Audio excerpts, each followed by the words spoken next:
Welcome to the Walton Pi. Today we're going to go through some examples of the quotient rule. Let's say that f of x is equal to x squared plus 3x plus 4 divided by 2x cubed minus 7. Let's figure out what is going to be f prime of x.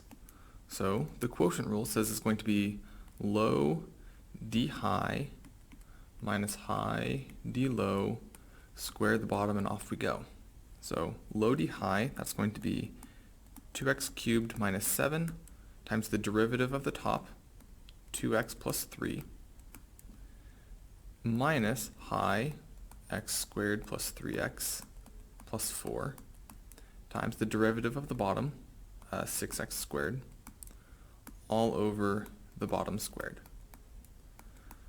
So that's going to be the derivative of this. We can do a little bit of simplification, we could combine some terms, but this is going to be what the derivative would be. If we did another one, it's going to follow the same pattern. So let's say we have f of x is e to the x plus x to the 7th minus 1 over x divided by 4x squared plus 6 e to the x. So it's going to be, again, low d high minus high d low, all over the bottom squared. So it's going to be 4x squared plus 6e to the x times e to the x plus 7x to the 6th.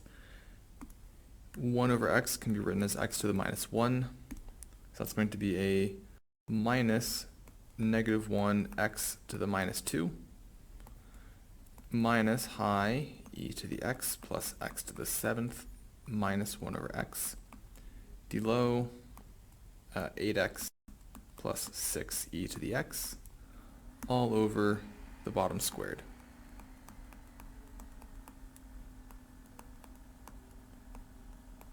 So that's going to be this derivative. And we can do some other ones, like we could have x squared e to the x all over x plus 3 times x squared plus 1. So the quotient rule says it's going to be low d high minus high d low all over low squared. So following the quotient rule, we're going to get that f prime of x is equal to, so we have low x plus 3 times x squared plus 1 times d high. We're going to have a product rule come out from this. So we have first times the derivative of the second, so x squared e to the x, plus second times the derivative of the first, so we have an e to the x times a 2x. So that is the low d high minus high x squared e to the x d low.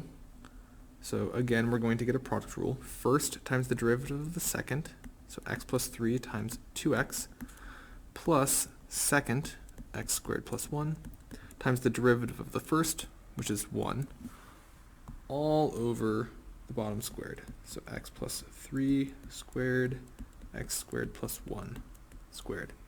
And so that's going to be the derivative of this. So if you're doing the quotient rule and to find out what d high or d low is, you might need to do the product rule or possibly the quotient rule again.